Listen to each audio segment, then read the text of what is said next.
blood, sweat, tears.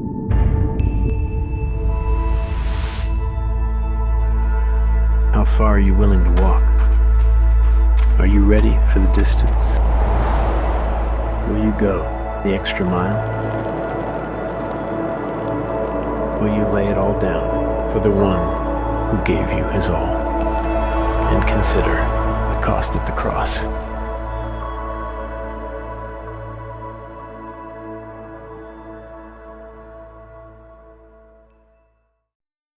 Magandang hapon po sa ating lahat. Ayan. Puwede mo batiin yung katabi mo, sabihin mo, "Magandang hapon." Yeah. Sabihin mo, tanong mo, "Masaya ka ba ngayon?" Ayos na, at least sigurado po akong masaya kayo. So ngayon po, dadako na po tayo sa ikalawang yugto ng ating serye na pinamaganda natin, Cause of the Cross. Ito po ay discipleship series natin.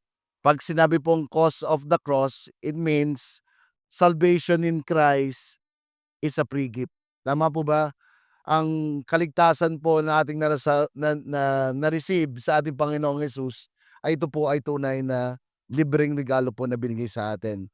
Sino dito na hanggang ngayon nararamdaman mo pa yung sobra-sobrang pag-ibig na ibinigay niya sa atin nung natanggap natin siya, 'di ba? It overflows, 'yon. Yung mga participant ng Victory Weekend talagang nung una po, nung unang worship parang gaganon-ganon lang. After natapos mo yung Victory Weekend talagang gano'n-gano'n. So, what I mean, what they receive, tayo mga Kristiyano, as we receive the love of God, it will end up na lalabas mo talaga sa atin. So, dun na po papasok yung, growing in discipleship is cost everything. When we receive Christ as Lord and Savior of our life, yung paglago po bilang Kristiyano dun na po lumalabas na may cost po. It means we need to deny ourselves, we need to carry our cross, and continually following Jesus whatever it takes. So dito, you enjoy following Jesus whatever it takes. So ito po yung pinag-uusapan natin. Last week, we talk about the narrow gate, na ang pagpasok po sa makipot na daan ay hindi madali. May mga pagsubok na pinagdadaanan po, pero sigurado po kahit maliit itong daan, sigurado po yung final destiny na meron tayo, which is ito po yung tinatawag na eternal life. Now naman po, pag-usapan po natin forsaking all competing priorities o pagtalikod sa lahat ng nagsasalungat na prayoridad. So, it means, isasaad po dito na ano bang number one, sino ba o ano ba ang number one priority na meron tayo? Sabi nga, kung ano yung prayoridad mo, it shows na ito yung mahal mo o ito yung gusto mo o ito yung mas importante. Sample, bigyan ko po kayo ng tanong.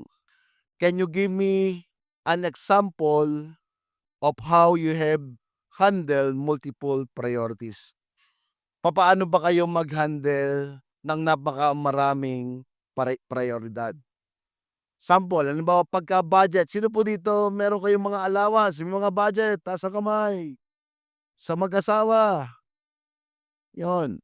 Pagka sinabi po natin budget, pagka marami pa, halimbawa may pera ka pa, ngayon pala ay kinsenas, masaya pa 'yan, 'yon. Pero pagka medyo malapit na huling magkatapusan, do'n na parang medyo ang dami paunti ang budget, do'n mo maintindihan na mahalaga pala ito, tama ba? Do'n na papasok yung needs at wants natin. Pagka medyo kaunti na, siyempre ang unahin natin bigas, pang-ulam, bills, at saka yung iba pang mga importante, tama ba? Pero yung mga pang-load or something, mga chichirya, medyo dahan-dahan na muna. Yung mga estudyante natin dito, tama ba, meron ba? 'Di ba hindi ka makapag-milk tea kasi, "Ay naku, hindi na ako magmi-milk tea, ubos na ang pera ko, tamang tubig na lamang." Bubuksan na lang yung gripo ng lokban at dito kasi puwede kang dumirekta sa tubig, eh, 'yan. So ano pa, time. Yung oras natin malalaman mo papaano mo mina-manage yung time mo. Ano ba yung urgent at yung non-urgent? Ano ka ba, maglalaba ka ba o gagala ka? "Ay hindi, maglalaba ako kasi bukas wala na akong susuotin, mamaya wala na akong susuotin." Parang gano'n. So, nalalaman mo yung prioridad mo depende sa value o sa pangangailangan ng mga ito. When we talk about love, sino dito umibig ka na? Yan. Yee! 'Di ba, love? Parang laging tinatanong dati no'n pagka, may nagtanong po sa'kin, siguro yung mga anak ko pa maliliit pa no'n, meron akong 6 tapos meron akong 2 and upcoming. Sabi sa'kin nung ano, "Pastor, anong ano mo, anong number one prayer request mo?" Ako pala una nagtanong, "Anong number one prayer request mo?" Tayo mag-pray tayo kasi ano 'yun, prayer and fasting that time. Sabi niya, ito po 'yun." "O sige." Tapos nung ako tinanong niya, "Ikaw pastor?" Nagulat ako. Although iba yung naka-list ko dun sa ano, pero ang lumabas sa akin, "I want to go to Disneyland." Uy, parang napatingin siya sa'kin yung gano'n, "Pastor, parang isip bata ka, parang gano'n yung sabi niya. Pero alam niyo bakit? Kasi every time na tatanungin ko yung panganay ko, ang lagi niya sagot, "I want to go to Disneyland." Because siyempre love ko po wife ko, pero because yun yung love mo na parang nasabi mo na, "Lord, I want to go to Disneyland." So what do I mean? Same thing as we walk in God. There should be ano, merong pamimilian at sino ba yung prayoridad na dapat na meron tayo. For us, ito pong mensahe ito tinuturo dito na dapat po si Jesus po yung number one sa ating mga puso. Puwede ba tayo pumikit muna ang mata? Sige, pikit lang po ang ating mga mata.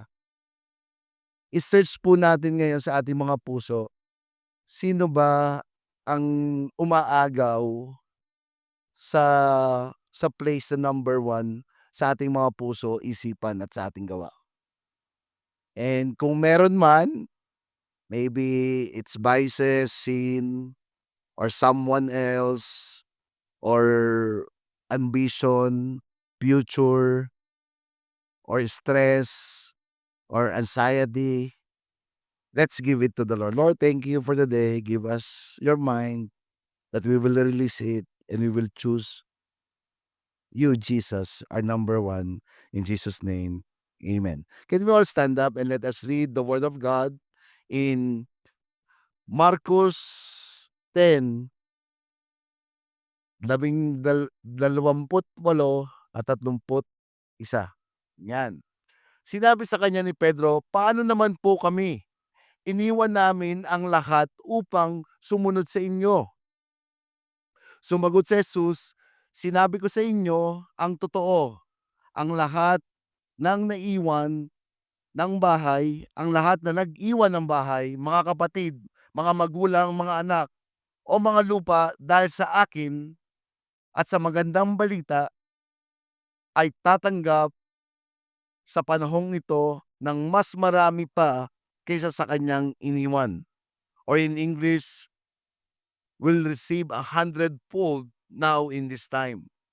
Mga bahay, mga kapatid, mga ina, mga anak, mga lupa, pati mga pag-uusig. At tatanggap din siya ng buhay na walang hanggan sa darating na panahon. Tayo po'y manalangin. Panginoon, marami pong salamat. We allow you, God the Holy Spirit, to give us wisdom as we hear this word. We pray, God, teach our heart, mind, and soul that we will choose to seek you first, your kingdom, your righteousness, so that your glory will be exalted into this place. We pray, God, that we will find joy as we hear your word, as we hear the encouragement of your word. In Jesus' name, amen. Sige po, pwede na po tayo maupo. So kung titingnan po natin ito, ang background po nito ay yung rich young ruler. Alam niyo po ba yung ano, na nagkameron sila ng conversation ni Jesus na lumapit po sa kanya yung isang mayaman na turo din ba parang or merong katungkulan. And that time, maaari yung mga disciple, sino dito pagka sinabing pinagpala? Pinagpala, ayan, ayan. Mga Tagalokban yun 'no? Sino dito pagka sinabi mong pinagpala, saan mo nakikita ang pagpapala ng isang tao? Yan. Siyempre unang-una pagka nakita mong maraming magandang sasakyan, yun. Sino dito gusto magkameron ng magandang sasakyan? Power, yan. Money. So that time, when you are in the position and you are may pera ka, parang ang tingin nila, sila'y pinagpapala ng Panginoong Diyos. And this is a situation na nag-meet po yung rich young ruler and Jesus. Ito po yung nangyari do'n. Meron ba tayo diyang verse? Basahin ko na lang tapos medyo ikwento ko na. Nang pag-alis ni Jesus, isang lalaki ang patakbong lumapit sa kanya at lumuhod. Nagtanong ang lalaki, "Mabuting guro, ano po ang dapat kong gawin para magkaroon ng buhay na walang hanggan?" Sumagot si Jesus, "Bakit mo sinabing mabuti ako? Ang Diyos lang ang mabuti, wala nang iba." Parang ang point ni Jesus, totoo ba na ako ang Diyos mo? Or kino-consider mo ba ako that you will surrender all for me, or sinasabi mo lang 'yan dahil may nais ka? So parang ang inano niya dito, papaano ang tinatanong niya dito, papaano ba magkameron ng buhay na walang hanggan? So next verse, tungkol sa tanong mo, alam mo ang sinasabi ng kautusan, kasi siya po ay tagapagturo din ng salita. Huwag kang papatay, huwag kang mangangalunya, huwag kang magnanakaw, huwag kang sasaksi sa kasinungalingan, huwag kang mandadaya, at igalang mo ang iyong ama't at ina. Sumagot ang lalaki, "Guro, sinusunod ko po ang lahat ng iyan mula pagkabata." Wow! Grabe 'no? Kita mo sobrang galing niya.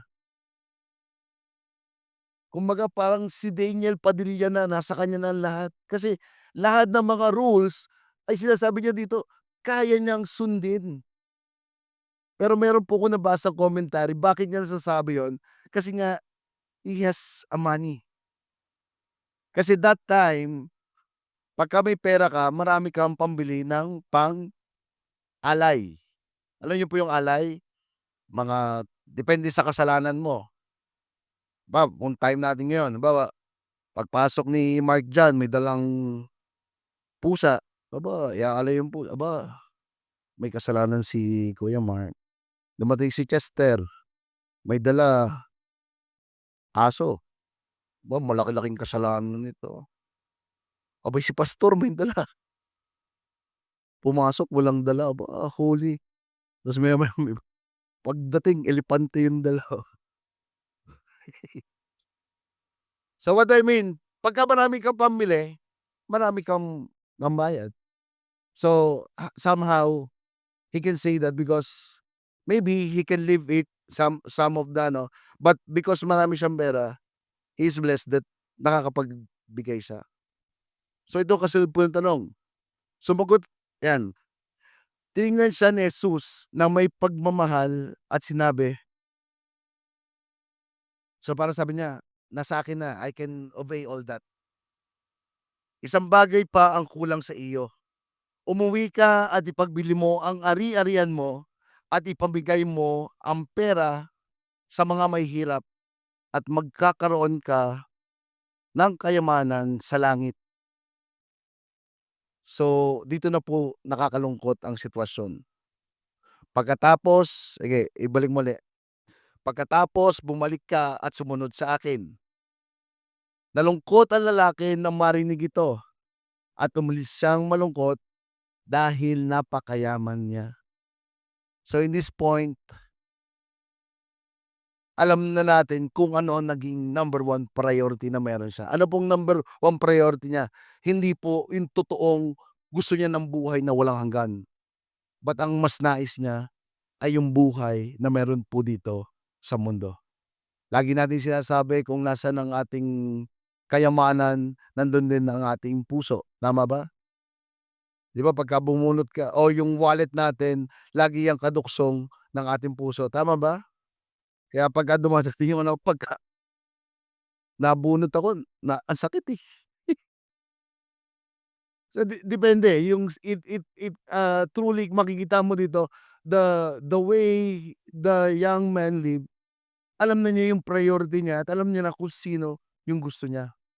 Then after po nun, ito po yung usap, tumingin si Jesus sa paligid at sinabi sa tagasunod niya, "Napakahirap para sa mayaman ang mapabilang sa kaharian ng Diyos."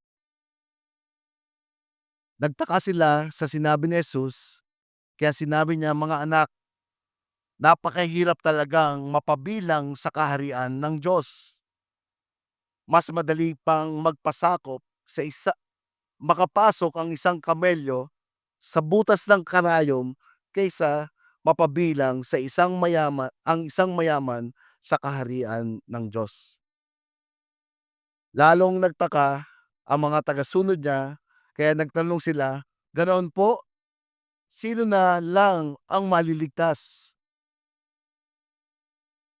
Tiningnan sila ni Jesus at sinabi, "Imposible ito sa tao, pero hindi sa Diyos dahil ang lahat ay posible sa Diyos." Sinasaad po dito ng Panginoong Diyos that salvation is possible only to God. Ang tao po ay imposibleng makapasok sa eternal life sa pamamagitan ng mga gawa o sa pamamagitan po ng mga bagay na ibinibigay po natin. Parang for our time today, tama ba? Sino dito naniniwala pagka pinagdasal mo yung kaluluwa nung namatay, tapos nagtiri ka ng kandila, makakarating daw po sa langit. Pero in this verse, sinasabi ng Panginoon na imposible. Yung mayayaman, parang sabi niya din yung mayaman, pero it not pertaining sa mayaman, but it talks about kung sino po yung number one priority na meron ka. And somehow there's a pride na meron siya. Kasi totally, God, it is an invitation for all. Sabi ko nga dito, kung inilet go niya lahat, yung kanyang ano dito, yung mga meron siya, kung nilet go niya lahat, baka ang disciple hindi lang po 12. Baka yung rich siyang ruler na yon pang 13. Pero what do I mean dito? Imposible po talaga makarating sa langit sa pamamagitan po ng gawa lamang ng tao. Kasi nga, that time pwede pong mag-alay at pagka nag-alay ka, nawawala na parang inaano nila na yung sacrifice na yun can remove our sins. But only through God, through Jesus, we can receive the salvation. Salvation is possible with God. With man, it is impossible, but with God, all things are possible. Sabi daw po, katulad ng isang kamelyo. Sino po dito nakakita na kayo ng camel? Taas ang kamay. Sinong hindi pa? Mag-YouTube po kayo, makikita niyo sa YouTube yung camel. And sino po dito nagtatahi? Meron po ba nagtatahi? Nakapagpasok na kayo ng sinulid, di ba? Yung mga may edad, kaya niyo pa ba magpasok ng sinulid? Yung sinulid na nga lang parang ang hirap na, no? Pero look at this, parang ang isang mayaman daw ay mas madali pa daw ang kamelyong makapasok. Why? Because yung mga baggage or yung mga bagay na somehow hindi kayang i-let go nung mayaman. Hindi niya kayang i-let go na nakikita dito ng Diyos na it should be Jesus will be our number one priority. There is nothing we can do to earn our salvation. Tama po ba? Sino dito, you are sure that you are going to heaven? But in this verse, sinasabi po dito na tunay po na wala po tayong pwedeng gawin para po tayo maligtas. Yung minahal ka ng Panginoong Diyos, ito'y sapat na. Tama ba? Sabi doon, sino dito mukhang kamahal-mahal yung katabi mo? Mukha lang. Yan. Pero sa Panginoong Diyos, tunay tayo ay sobra-sobrang pagmamahal yung ating pong natanggap. At ito na po yung kasunod na sitwasyon nun. Na parang sinasabi ng Panginoong Diyos, mahirap sa isang mayaman ang makapasok sa kingdom ni God. At ito na po si Peter na bida-bida. Anong sabi po ni Peter in verse 28? Sinabi sa kanya ni Pedro, "Paano naman po kami? Iniwan namin ang lahat upang sumunod sa iyo." Kumbaga parang dahil narinig yun ni Pedro, siguro nung time na, wow, rich young ruler, lumapit kay Jesus at lumuhod. Kumbaga para sa kanila siguro parang medyo threatened sa kanila. Na siyempre medyo intimidating 'to, eh, parang kumbaga akala nung mga disciples siguro ito yung sobrang bless. Ay sabi ni ano, mahirap makarating sa ano, parang it's impossible. So that nung ano, umalis yung mayaman, so ngayon si Peter nakita niya, "Ha! Jesus, nakita mo ba? Kami, ano naman yung mai-inherit namin dahil kami iniwan namin ang lahat." Totoo naman 'di ba, yung mga disciple, look at them. Ano yung mga iniwan nila? Si ano, si Matthew, a tax collector, maybe the identity. Kung sa pera at sa pera lamang ay pagka ikaw tax collector, marami ka talagang 'di ba? Parang ang buwis na ipinapataw nila hindi lang doble pero, more than pa. Si ano, si Peter, yung son of si Peter ba yung son of Zebedee? Hindi, 'di ba? James at John 'no? Sinong iniwan nila? Yung tatay nila, yung business na meron sila, yung siguro meron silang sardinasan, yan. Kasi na ano sila, eh, nung time na yun, eh. So, marami pong parang they are willing to let go. Si Paul, 'di ba, when he become also a disciple o when nung tinanggap niya din ang Panginoong Diyos, ang ano niya, i-become ano, yung nung si Saul pa siya talaga po siya ano, persecutor ng mga simbahan. Bakit? Kasi siya po ay also a Jew. Yung posisyon po na meron siya ay sobrang taas din po. Pero when he encountered Jesus, he truly gave it all to the point na sabi niya dun, "Lahat ng meron ako ay wala yan. Katulad lang niyang isang maduming basahan sa paningin ng Panginoong Diyos." They are truly give it all to the Lord. So parang ito si Pedro, tuwang-tuwa siya parang, wow! Kumbaga parang nagmamayabang. Sino dito may kakilala kayong pagka may na-accomplish something medyo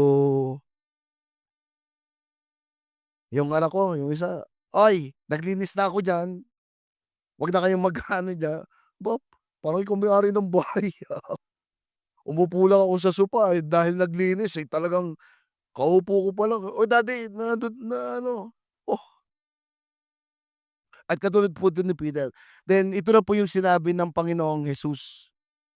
Jesus said, "Truly, I say to you, there's no one who has left house or brothers or sister of mothers or mother or father or children or lands for my sake and for the lost."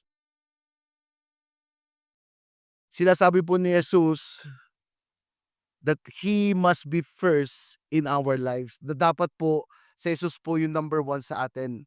No person, no things, or event is more important.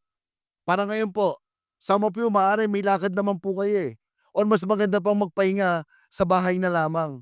Pero you choose to be here in this place. Some of our volunteers, yung mga nag-victory weekend po, I'm thankful kasi hindi po ako ang nag-share ng gospel sa kanila, hindi rin po ako ang ano, but and, they are committed to Jesus and they are willing to be ano, to be baptized.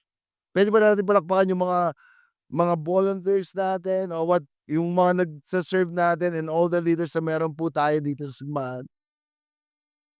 The question is, are we willing to give up anything or anyone if Jesus asks to us? Willing ba tayo na i-let go 'to? So number one point natin, following Jesus means prioritizing Him over our relationship and resources. More than anything else, sa relasyon po natin, sa ating asawa, sa ating mga anak, sa ating apo, it should be Jesus will be the number one. Sa lahat po ng bagay na meron tayo, it should be Jesus will be the number one. We must willing to forsake material possession for the sake of the gospel. So, the call to follow Christ include placing Him above all else. And above all else, siya po yung nandun sa top priority na meron tayo. God calls you to be intimate with Him. Tinatawag po tayo ng Panginoon na maging intimate sa Kanya. So it means, if anyone na makakapag-above sa Kanya, kailangan po natin itong i-surrender sa Panginoong Diyos. When I ask you today, willing ka bang ibigay ang lahat-lahat sa Panginoong Diyos? Ako po, nung time na na-correct po ako ng Panginoong Diyos dito. May nag-bless po sa amin ng sasakyan. So, ang gamit ko po nun ay tricycle pagka nagda-drive po ako. Sakay ko po yung mga anak ko, asawa ko. Tapos may nag-bless sa amin so ngayon, from gano'n, nakagano'n na ako. Beep, beep. Yeah. Beep, beep. So after 8 months, hiniram po ni Pastor Mike yung kotse. Kasi meron po kaming church planting that time, eh. So nung nahiram ni Mike, mga 30 minutes tumatawag na si Pastor Mike, "Bro, nasusunog, nasusunog, nasusunog!" Tapos namatay na. Tawang-tawa pa ako, binibiro lang ako nito. Maya-maya dumating si Mel, pagdating ni Mel, "Bro, nasunog daw yung sakyan mo." Eh, tatawa-tawa na ako. Pagdating namin nandun sa may alam niyo yung Meralco sa may kampo? Nung yung sa gulang-gulang, pagka may usok ngang malaki, nakita ko yung plate number, uy, sasakyan ko nga. Siyempre pastor yung "Bro, sunog, hmm, wala na akong kotse." Uwi ko po sa dun sa nasa naka-check-in kami pag-uwi ko sabi ko kay Lolo naiyak talaga ako sabi ko, wala na yung sasakyan natin." Sabi niya, "Grabe naman." Sabi nung asawa ko, right after that, "Ron, ano ka ba? Si Lord ang nagbigay at si Lord lang din ang may karapatang bumawi nito." When she said that, it parang pumukaw po sa puso ko na para sa'kin pala that time, mas mahalaga yung bagay na yun na parang somehow meron akong galit na, "Lord, ba't mo pa pinatikim lang sa akin? Ang ganda na, eh." Tas so that time nung sinabi sa'kin nung wife ko yun, sabi ko, pray kami with yung mga anak namin. Then sabi ko, "Lord, sorry for the arrogant na meron ako. I pray that ikaw yung maging number 1 ng puso ko." And totoo Lord, maraming pong salamat na tapos end up ako na nagpapasalamat dahil kasi yung sasakyan talaga namang masusunog siya kasi parang meron siyang problema. Eh, hindi ko kasama naman yung pamilya ko. Tapos sabi pa ni Master Mike, "Bro, di mo ba nakikita kahit may mga ganyang pangyayari, may maganda pa ring idinudulot 'to?" O di ako tuwang-tuwa na po, nakain kami, nag-aasikaso na kami nung "Ano yun bro?" Nag-aasikaso na kami ng insurance. "Ano yun bro?" "Oh, ito, tumingin ka sa'kin, ito ako, naging best friend mo ko." Parang hindi. So what do I mean? If we look, are we willing to give all material? So ito po kasing issue about kaya nga po inimpisahan 'to sa rich young ruler. Many of us will be as we walk o as we follow Jesus, may mga may mga ibinibigay po sa atin ang enemy na puwede po nating ipalit sa kanya, tama po ba? Kaya po may mga tukso. Nanonood po ba kayo ng mga pelikula? Pagka po ang mga tukso, hindi po pangit na babae 'yan. Pagka sa lalaki ang tukso, kalimitan maganda 'yan. Kasi kung pangit 'yan, hindi matutukso. Kalimitan ng enemy alam niya kung saan tayo, alam niya kung kailan ka nagagalit, alam niya kung kailan ka masisira, alam niya yung weakness na meron tayo. Kaya they are offering to us. That's why this message will teach us na, are we willing to give up? Are we willing to let go all? Eh, siyempre alam na naman po natin na sinabi dito, yung mga magulang, yes, there's sometimes na we need to let go of them. Yung friends natin, sometimes we need to let go of them. Pero hindi po sinasabi dito na sirain natin ang pamilya natin dahil for the sake of Jesus. Pero totoo po, when we go intimate to God, everything po will follow. Lagi po natin sinasabi yun na dapat si Jesus yung number 1 natin. Tignan niyo po, tama ba sa mag-asawa dahil si Jesus yung number 1? Minsan nag-away kayo tapos sinabi sa'yo ng Panginoon, "Oh, ano bang tinitigas-tigas ng loob mo diyan? Magpakumbaba ka na." O di kalimitan lalaki pa rin nagso-sorry. Eh, Hindi, joke lang po baka nagalit naman yung mga babae sa akin. Hindi, 'di ba, in many of us parang tayo, love your enemy. Now God call us to love our enemy. Madali po ba magmahal ng enemy? But because we have a relationship to Jesus, yung enemy natin binabati mo na.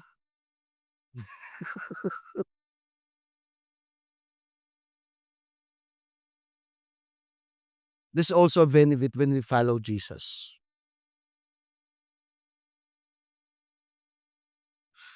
Even honestly sabi ko nga nung bago po ako maging Kristiyano, ang tatay ko kagalit ko po. There's a rebellious heart na meron po ako because of the thing na ginawa niya. But when I have a relationship to God, I found na nung nung nakita ko yung godly father na meron ako, it's now easy also to forgive and love my father. Yung mga kapatid ko sinasabi nila dati ako yung laging kaaway, ngayon sabi nila, "Uy, si Ron naman paborito yan ni tatay." Parang kami na yung close ngayon, parang hindi pupuwedeng tatakbo ang isang linggo na hindi ako kailangang pumunta dun, parang kailangan namin mag-usap, mag-ano. And what do I mean, when we intimate to God, He will teach us also to be like Him, to be Christ-likeness.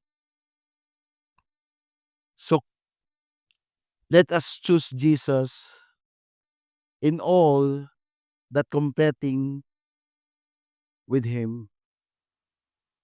Piliin po natin si Jesus sa lahat ng bagay na nagko-compete sa atin.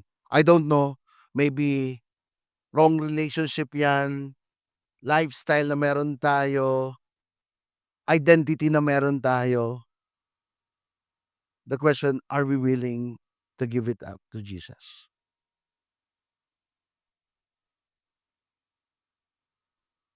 Ako po, when I become a Christian, I committed not to go back to my lifestyle before.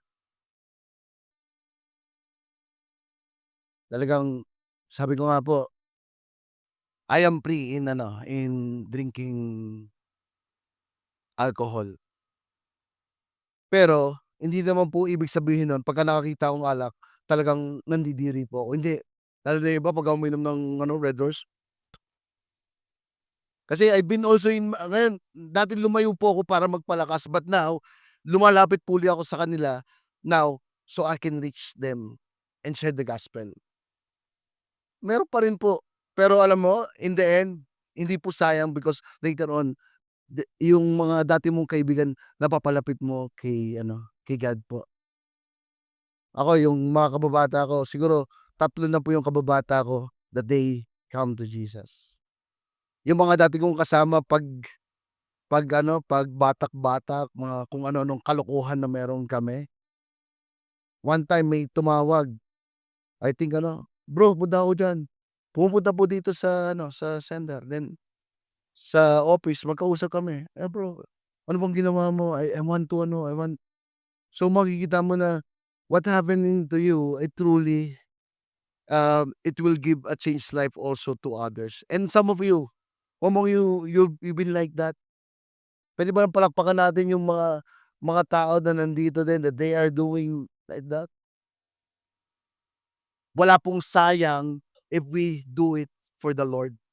Because in the end, as we submit into Him, that's truly happening po. Putting Christ at the center of our life does not compromise our other relationship but enhance them. Sa una, yes, meron nga po akong kakilala yung pastor sa I think Dagupan po ba 'yun? Dati ginugulpi siya nung tatay niya kasi umattend siya sa born again church, eh, sa Victory, eh. Sabi niya, "Tatay, tatay!" Napatigil yung tatay niya, "Mahal ka ng Panginoon." Alam niyo po, the testimony na meron siya, the whole family is in the Church of Dagupan. Ikaw ba, sino dito ang andito na yung mga pamilya niyo, 'di ba? And sino dito nagdadasal na sa susunod, andito na yung tatay ko, andito na yung nanay ko, andito na yung mga mahal namin sa buhay. Let's keep on believing in that. And truly, God hears our prayer. Sige, let's go na. If we are devoted to God with the priority, our relationship and devotion to Him will overflow in our marriage, family, work, and ministry. Jesus is the priority, the front, the center of our lives.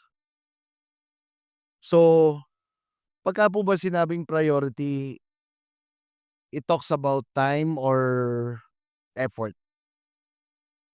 May nagsabi po si Hens, we cannot address our priorities through time and effort, but by devotion. It talks daw po na hindi daw po kung gaano kahaba yung time o yung effort na ginagawa natin. But it should be a devotion to Him. Sino dito you are devotee? Meron ba mga devoted dito? 'Di ba may mga devotee? Some of us devotee tayo ng Zumba. Pagka pinag-usapan ng Zumba, kahit masakit ang iyong paa, ano pa rin pupunta ka pa rin Zumba ka pa rin, Zumba. I don't know, some of you music, kahit pause ka na, pagka yung devoted ka sa music, you sing a song. Kahit galit na yung kapitbahay mo, kanta ka pa rin.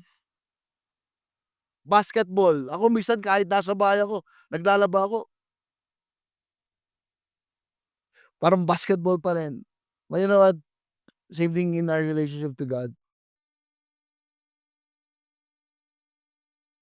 Hindi question yung oras natin, yung effort na meron tayo, but the question, are we devoted to Him? Na paggising natin sa umaga, siya ba yung ating nais gawin or gawin? Jesus promises that whatever we sacrifice for His sake and for the gospel, it will never be truly lost. Ang sinasabi din po dito, kung siya po yung ipa-priority natin, totally po hindi mawawala yung mga bagay na tinalikuran natin. So question, are you willing to prioritize your faith rather than our ambition? Are you willing to sacrifice your sinful and worldly lifestyle? Ano po ba yung inaas ni God na i-surrender natin sa Kanya?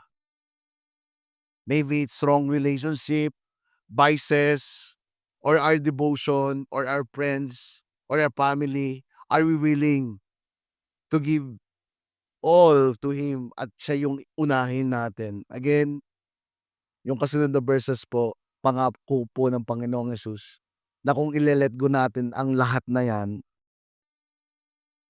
there's assurance na hindi po ito mawawala sa atin.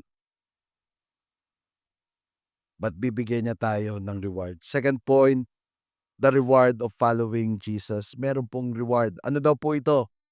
In verse 30, ay tatanggap ang lahat daw po na gano'n, tinalikuran, ay tatanggap sa panahong ito ng mas marami pa kaysa sa kanyang iniwan.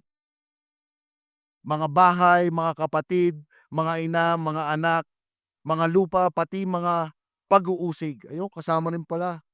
Pati daw po pag-uusig, dadami din daw po. Sino dito na-persecute ka na? May persecution. Na nung nalaman na born again ka, biglang tinamad sa iyong kausap ka. Ako marami pong gano'n. Nung ano nga sabi, ang ganda ng usap namin, uy, parang love na nila ako. Kasi parang acquaintance and something gano'n. Tapos ang magdadasal po ngayon walang iba kundi sa opening prayer po natin ay si Pastor Ron. Nung pag-ano ko dun, 'di pray kami. Yung mga katsikahan ko lalapitan ko parang naglalayuan na sa akin, pastor pala yun. Pero pagka may persecution po, kasama po ito. Yung mga kamag-anak natin na medyo irritable sa atin, kasama po sa pangako ng Panginoong Diyos na meron pong persecution. Mga katrabaho po natin, isa po ito sa pangako ng Diyos na madadagdagan pa din daw po yung mga persecution na meron tayo. At ano pa, yung mga bagay daw po dito sa mundo, pagpapala. Sino dito gusto mo ng pagpapala? Ang sabi ng Panginoong Jesus, bibigyan niya tayo ng buhay na ganap. Maaaring hindi ikaw yung kayamanan, pero yung puso mo ay tunay na sapat na sa Panginoong Jesus. Tama ba? He fulfill all in us. Maaaring hindi mo na-receive yung mga bagay na 'to, pero kung tutuusin, 'pag tiningnan ka ng tao, they see that you are more blessed than them. Ang pagiging pong pinagpala ay hindi lang po sa materyal na bagay, but also the way, the peace, the love, the joy that only God, the Holy Spirit, will give it to us. Material things, sabi po, as we seek first His kingdom and His righteousness, all these things will be given to us as well. Sige nga po, konting analyze lang sa buhay natin. Nung naging Kristiyano ka, maaaring hindi ganun kalaki yung kita mo, pero tingin mo, do you enjoy it? Do you the presence of the Lord pa lang na nandito, you truly na sabi nga yung kanina pong umaga, talagang worship pa lang, iyak na po ako. Sabi ko, hindi ko makukuha kung saan man yun. 'Di ba si David, sabi ni David, "Better is one place on your court than 1,000 elsewheres." Mali naman ang grammar ko, nakatingin naman elsewhere, 'yan. Again, there's a promises.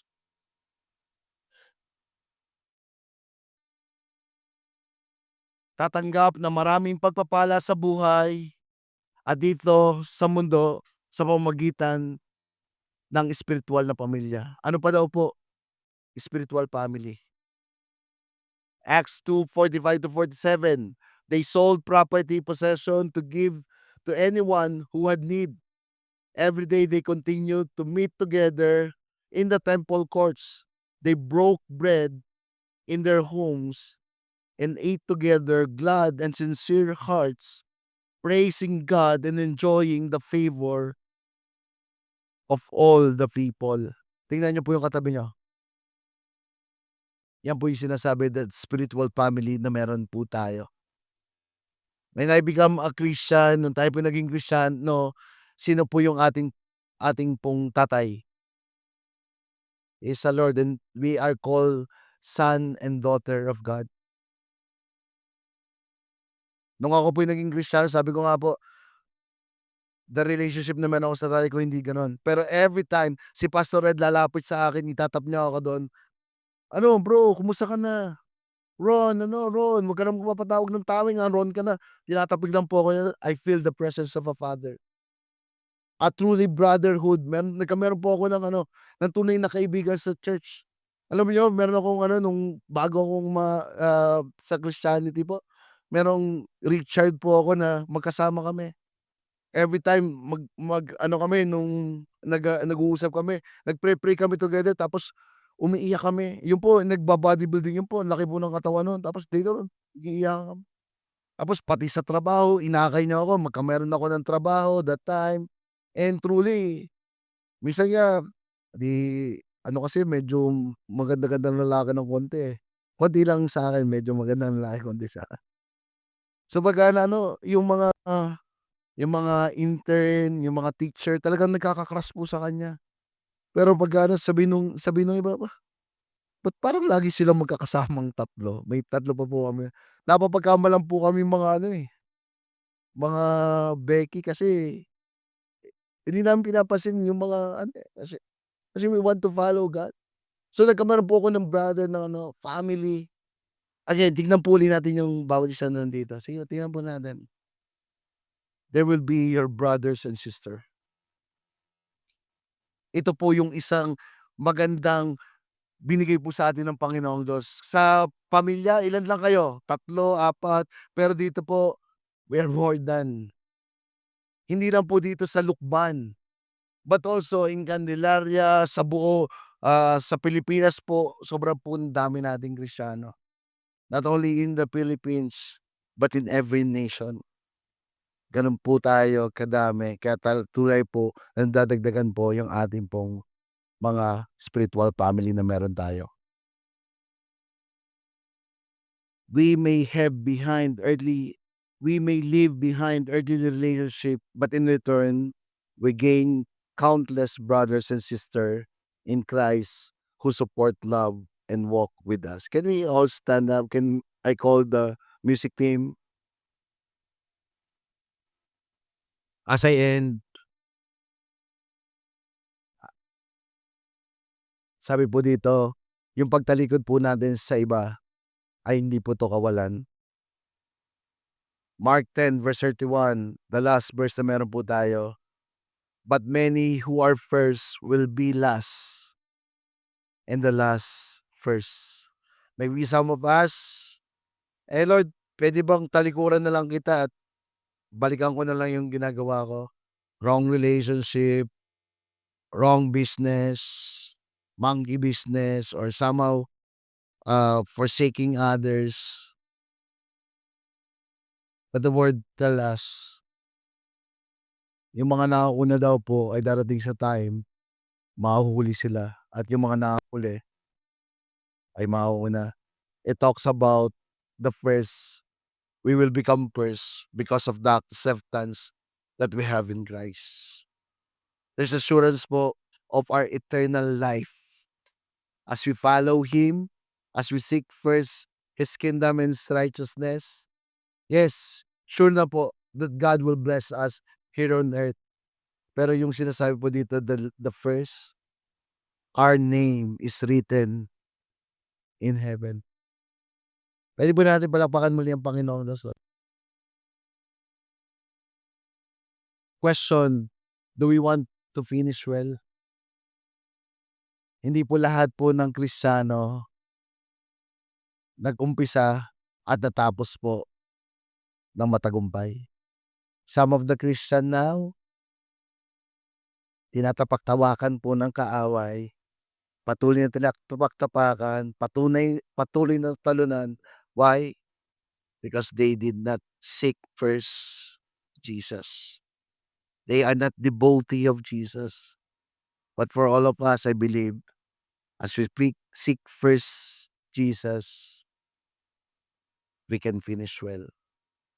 Hindi po madali. Tama po ba? Madali po ba? But I believe we can finish well because His grace is enough to all of us. Can we all close our eyes and let us pray? Lord, thank you that you are in us today. We pray that we will choose to seek you first rather than any other else. Truly, Lord, remove any worry that we have. Pare, some of us today, gusto mong talikuran yung bagay na ito, pero I have no assurance para sa'yo. Anong assurance ko, Lord? If I follow you. But I believe the word of God in us. Yung napakinggan na po nating salita ay tunay na nagbe-penetrate sa ating mga puto, sa ating mga puso, sa ating isipan. As we prioritize Him, He's the one who is in charge. It means He's a shepherd who really give, who really want to give all that we need. He want us to lay in a green pasture. He want us to have this security, the peace, even we are in the valley of shadow of death.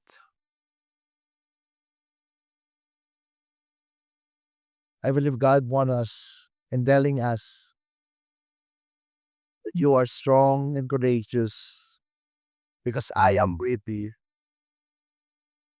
The question, gusto mo bang biliin yung mga bagay na ninanais na kaaway sa'yo, na gusto niyang sirain, gusto niyang wasakin, gusto niyang alisin, gusto niyang patayin? Or are you willing na tanggapin ang buhay na ganap, ang nag-uumapaw na pagpapala na nagbumulalaba sa ating Panginoong Jesus? If you are that person today, are you willing to let go your mask? If you're that person, God's telling you, let go. Suko mo sa Panginoong Diyos at bibigyan kita ng kasiguraduhan sa iyong inahanap. Or thank you that we are willing to let go all of this. Lord, we know, Lord, na hindi namin kaya tong laban na to. Maybe yung relationship na meron kami, we know, hindi namin kaya, but in your grace, in your power, in the name of Jesus, you will release all of this, God. Lord, we want to be, that you will be the number one in our hearts. And then you also, that you assure us. You assure us that in you, your plan is better than our plan. Na ang aming pong mga buhay ay nakaukit na sa iyo at may nakaabang kang regalo, may nakalaan ka katimpala para po sa amin. Lord, we want to surrender it all to you. If you're that person, are you willing to surrender it all to Jesus? Lord, para sa iyo to. Let's sing this song to the Lord.